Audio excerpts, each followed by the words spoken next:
Ayan guys, hatid din namin to sa libingan si mama.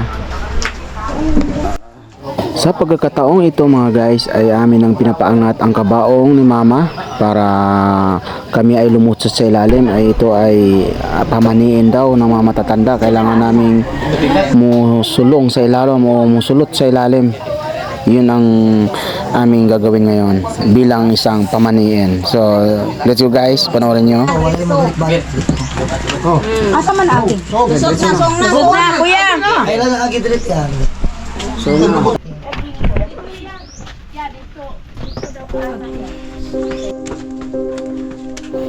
mula dito sa aming paglabas ay kailangan namin maglakad ng halos 1 kilometro para marating namin yung highway para doon mag-umpisa isakay yung kabaong.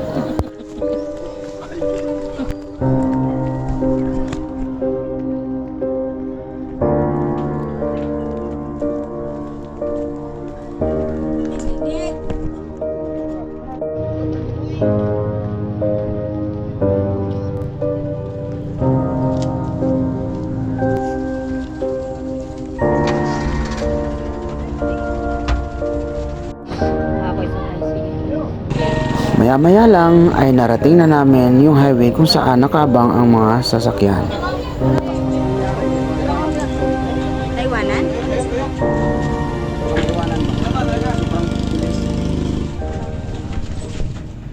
Ayan guys, punta na kami.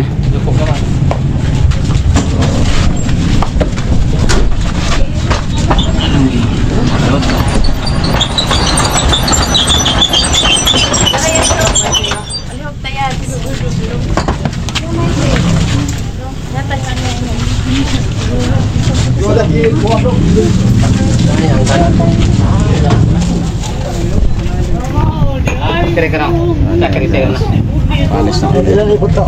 Try natin.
So pagkakataon nito mga guys ay talagang binasbasan na ni Father yung aming nanay.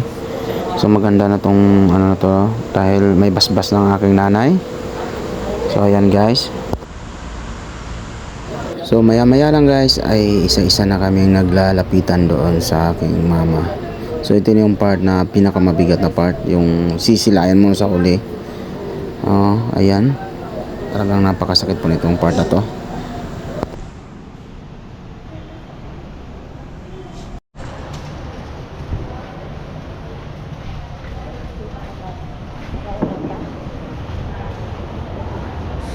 Pag naisip ka, puso'y napupukaw. Naglalaho ang mga salita sa bibig na kahirap sabihin. Ako'y nabubuhay nang walang nagawang sakit. Sa gitna ng pag-iyak, wala nang tumutulong, biglang sumulpot ka. Ako'y nangungulila sa iyong mga yakap.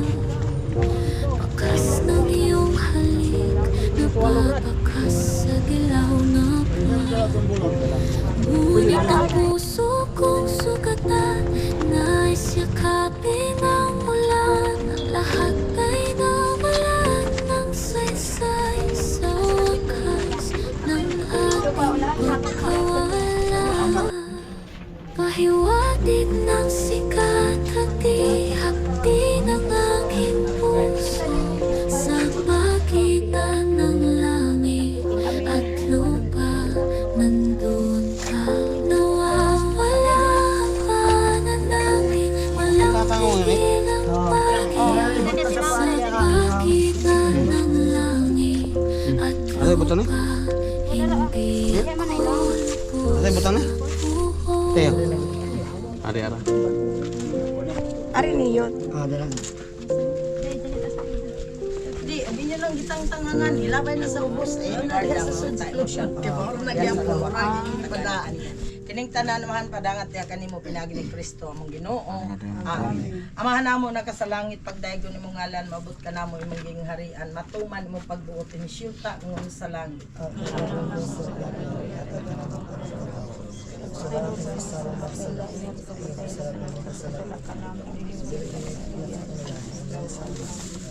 Maghimaya ka Maria, puno ka sa grasya, ang Ginoo naa kanimo. Bulahan ka sa babaeng tanan, bulahan ang bungas tiyan mo nga si Jesus.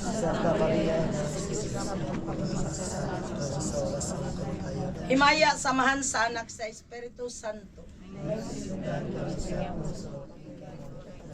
Amahan namo nakasalangit pagdaygon nimo ngalan mabot ka namo imong gingharian matuman ang imong pagbuot dinhi sa yuta maingon sa langit.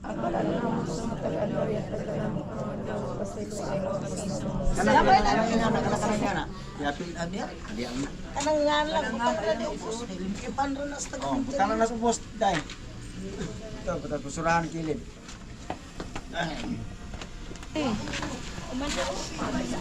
Babaan mo lang. Baba pa pa kunti.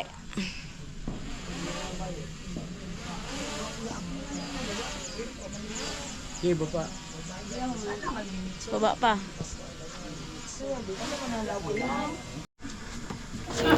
So yun mga guys, ito na nga. Ito na talaga ang huling silay ko sa aking magulang. Hindi ko na talaga siya masasilayan habang buhay uli. So yan na pinasok na guys, napakasakit po napakabigat sa puso ang aking naramdaman sa oras na to. Wala na tayong magagawa guys, ganun talaga ang buhay.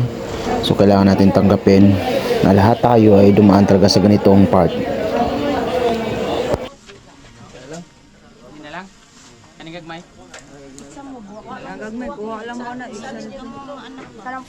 Pag naisip ka, puso'y napupukaw. Naglalaho ang mga salita sa bibig na kahirap sabihin.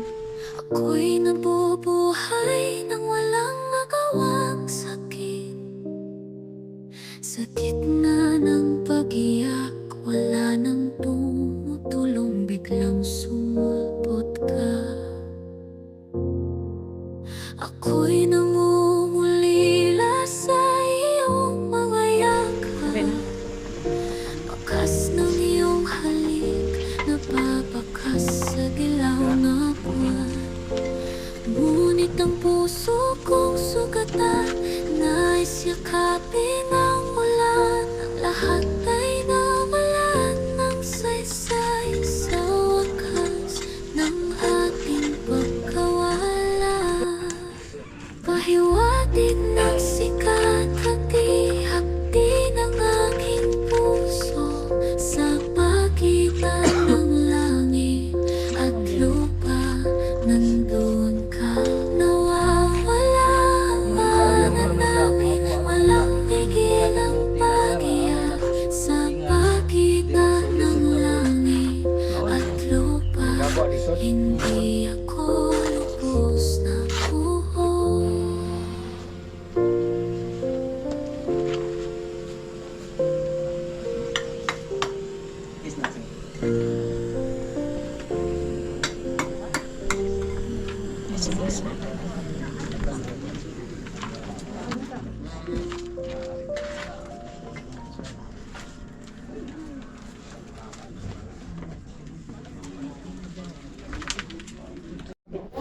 So yun mga guys, pagkatapos mga palitadaan ay agad-agad naman kinabit yung lapida ng aking nanay. So I'm very thankful talaga sa mga gumagawa nito. So napakabilis po ng process. So ayan na, nakabit na agad. Thank you very much po. Alright. Kapag naisip ka, puso'y napupukaw. Naglalaho ang mga salita sa bibig na kahirap sabihin. Ako'y nabubuhay nang walang magawang sakit.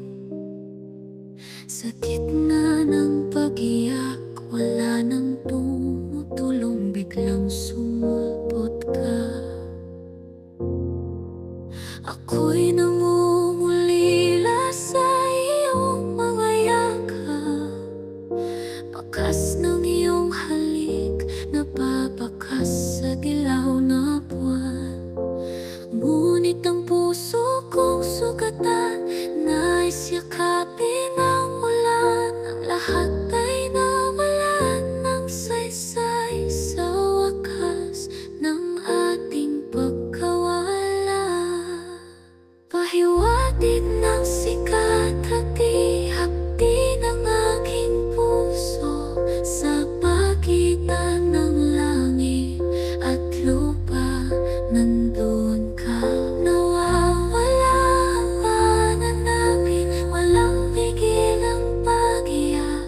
Sa pagitan ng langit at lupa, hindi ako lubos na Ayan. 1, 2. Screenshot ko na lang yan.